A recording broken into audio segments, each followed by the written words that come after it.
Bonjour à toutes et à tous. Dans cette vidéo, ce sera le niveau 4 de l'investissement. C'était censé être la dernière de la série.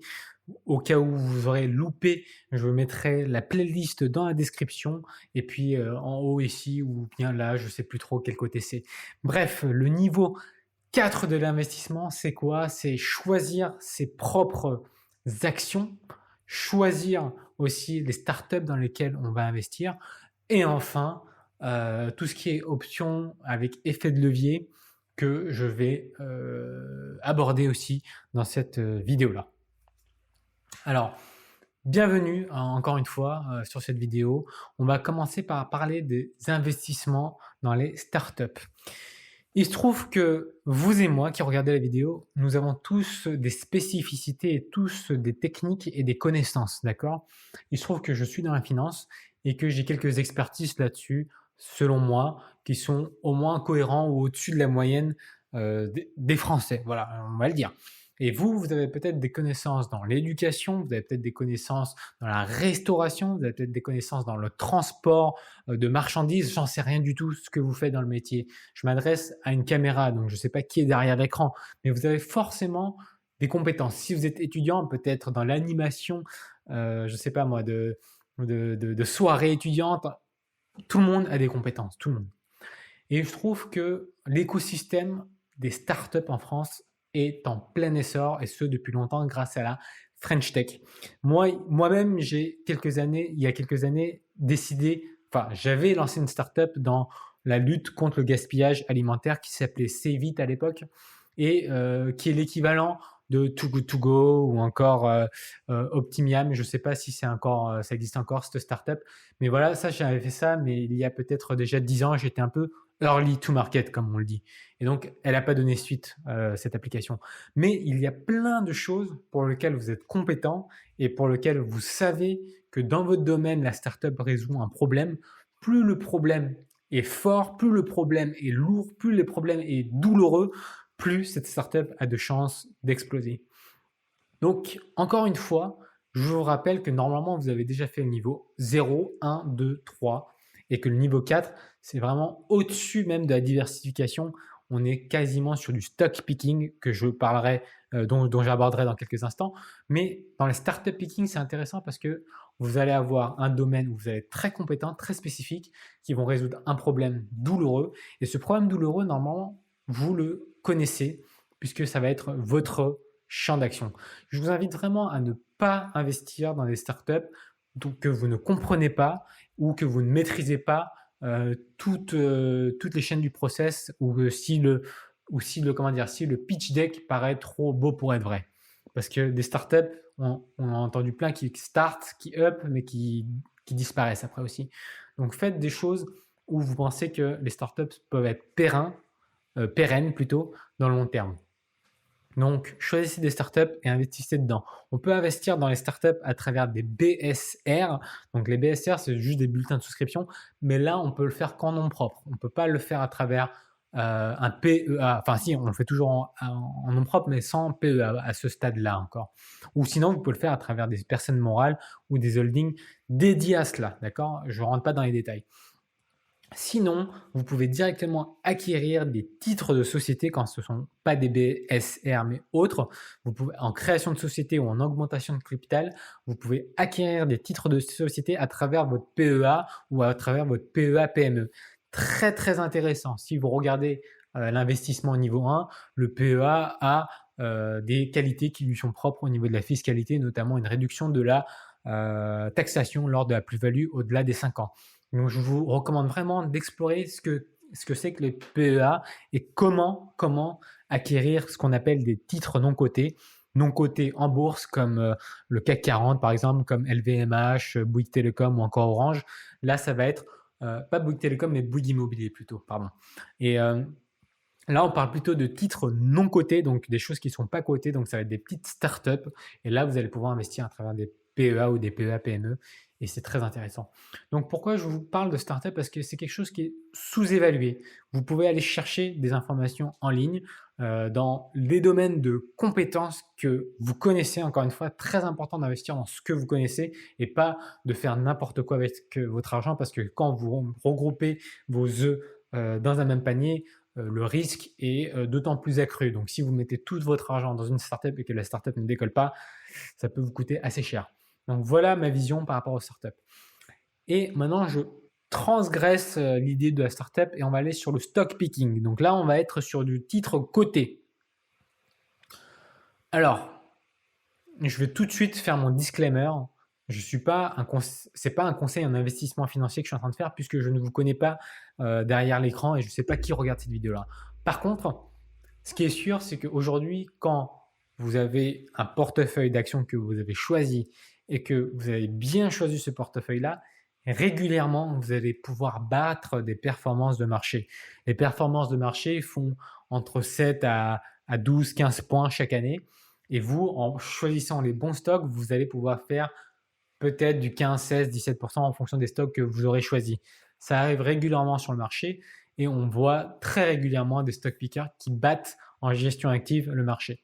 Par contre, il est très difficile, et ça je le dis bien, il est très difficile de battre le marché sur du très long terme.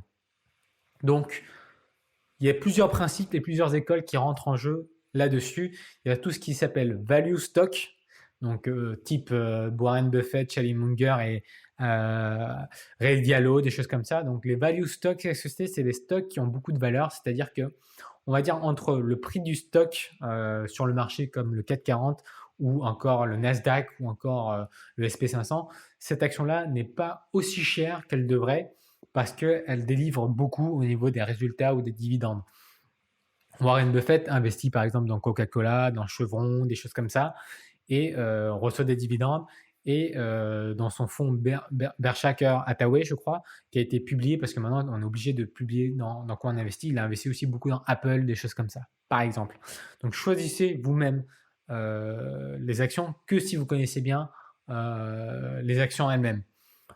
Premièrement. Et deuxièmement, il faut aussi savoir lire un rapport d'entreprise. C'est-à-dire que l'entreprise qui est cotée au Nasdaq ou en bourse, généralement, publie des rapports trimestriels. Certains vont même publier pour toute transparence des rapports mensuels, mais très peu. Des rapports trimestriels, semestriels ou encore annuels. Et vous allez pouvoir décortiquer la performance de l'entreprise, si elle a fait beaucoup de revenus, si elle a fait beaucoup d'investissements, si elle arrive à avoir beaucoup de nouveaux clients, des choses comme ça. Et il y a vraiment plusieurs critères à prendre en compte. D'abord, il faut voir quel est son revenu par rapport à ses dépenses. Bon, bah ça, c'est assez logique, hein. Si vous dépensez beaucoup plus que ce que vous gagnez, regardez bien s'il n'y a pas un plan d'arrière ou une stratégie peut-être de recherche et développement très important qui fera que cette entreprise sera novateur dans tellement de domaines qu'elle va rattraper ce retard-là d'investissement. Ça peut être le cas. Regardez le revenu par rapport aux dépenses. Regardez la valeur du business. Est-ce qu'elle a vraiment une vraie valeur sur le marché? Normalement, oui, sinon elle ne serait pas cotée en bourse, mais des fois, on a quelques surprises, hein. Et regardez quelle est la valeur, quel est le problème que cette entreprise résout, voilà, avec son produit ou son service. Troisièmement, moi, j'aime bien même penser, comme Phil Towns, un Américain que j'ai lu, à penser au niveau des sticker price. Les sticker price, c'est OK, peut-être que la valeur de Apple aujourd'hui est à, disons une bêtise, $300 par mois, mais que en fait, elle en vaut 3000, quoi, par exemple. Un sticker price. Ben, on peut investir dans Apple, même si ça monte, même si ça descend, parce qu'en fait, sa valeur elle va être à 3000 et va être loin. Ça, c'est des choses qu'on peut calculer. Et à vous de définir quels sont les sticker price. Et encore une fois, ça, il faut savoir lire les rapports d'entreprise. Si vous ne prenez pas le temps de le faire, ne jouez pas aux apprentis sorciers et ne choisissez pas vous-même vos actions. Et donc là, j'ajoute le disclaimer suivant, c'est de dire que la plupart des personnes qui sont en gestionnaire, enfin en gestion active, perdent de l'argent. C'est pas pour rien qu'on dit que 89% des investisseurs, des traders perdent de l'argent en investissant sur le marché boursier. Alors, si 89 perdent de l'argent, c'est-à-dire qu'ils ne font pas plus 1, mais au moins moins 1, alors dans les 11% qui font neutre ou qui gagnent de l'argent, quel est le pourcentage des personnes qui tradent et qui gagnent plus d'argent qu'une gestion passive sur le long terme en investissant par exemple sur un ETF? Je dirais 2-3%, quoi. Donc, si vous ne voulez pas passer du temps là-dessus parce que ce n'est pas votre métier, parce que vous n'êtes pas analyste financier, choisissez des cabinets, choisissez des gestionnaires avec des fonds très diversifiés pour pouvoir vous apporter une très belle rentabilité et en même temps ne pas passer du temps dessus parce que chacun son métier. On ne s'improvise pas gestionnaire, analyse de risque en quelques vidéos sur YouTube ou en quelques podcasts ou en quelques lectures de livres. C'est pas ça un métier. Un métier, ça demande des années d'études, des années d'expérience. Donc on ne s'improvise pas. S'il vous plaît, n'écoutez pas les formations qui disent apprenez à investir pour devenir millionnaire dans 30 jours. Ça, c'est de la martingale. Ça, c'est vous vendre du rêve. Donc vous allez acheter la formation à 500, 200, 2000, 3000 euros pour à la fin ne rien faire de cette formation-là. Alors autant l'investir de façon passive sur un ETF, au moins vous serez tranquille. Ou passer par un conseiller en gestion de patrimoine qui vous recommandera de la gestion active pour faire aussi de la plus-value. Attention aussi, très très important, un conseiller en gestion de patrimoine n'est pas un stock picker. D'accord? Si un conseiller en gestion de patrimoine, si un conseiller en investissement financier qui est Bac plus 5 et voire plus en équivalence ne sait pas vous dire quel stock choisir, je doute fortement que votre conseiller bancaire qui a fait BTS Bac plus 2 commercial, qui est un commercial, puisse vous dire bah là, dans cette assurance vie, on va mettre ce fonds-là, ce fonds-là, ce fonds-là.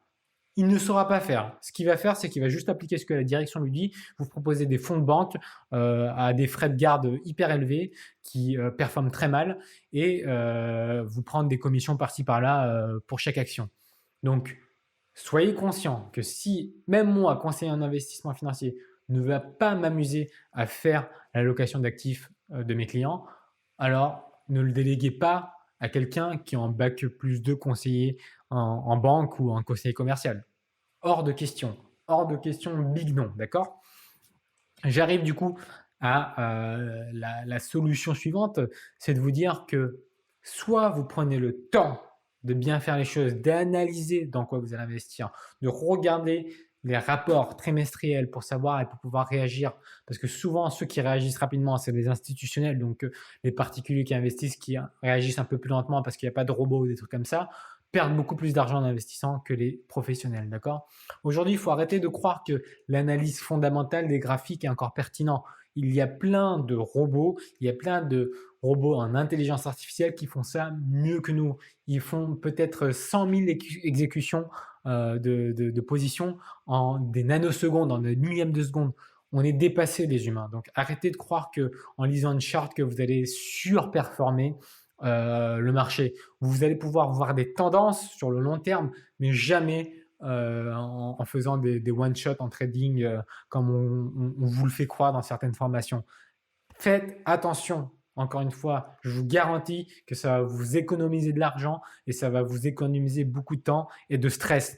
J'ai une amie il n'y a pas longtemps, elle est rentrée dans une chaîne de Ponzi. Elle a dépensé 2000 euros pour soi-disant acheter une formation, trader des cryptos. Et au final, la personne qui l'a fait rentrer a disparu. Il y a plein de choses qui arrivent encore sur Internet. Rappelez-vous dans ma vidéo message au CGP, le plus gros fléau, ce n'est pas les conseillers bancaires commerciaux, ce n'est pas les CGP qui viennent d'arriver sur le marché. Le plus grand fléau, ce sont les arnaques. Et moi, je vais les dénoncer. Arrêtez que si vous êtes sûr que la personne est recensée chez l'AMF, que si les fonds sont recensés chez l'AMF, et arrêtez de vous prendre pour des experts. C'est dur à entendre. C'est très dur à entendre. Moi-même, je suis passé par là. Moi-même, j'ai investi et perdu plein d'argent. Il fut un temps pour apprendre de l'expérience et je me suis résigné à me dire, bon, bah, en fait, à chacun son métier, à chacun son expertise. Si je suis conseiller en investissement financier et que je vous le dis ça, croyez-moi que si vous n'avez pas de connaissances financières, il ne faut pas investir par vous-même parce que c'est plutôt dangereux si vous ne mettez pas de temps en amont à étudier vos projets.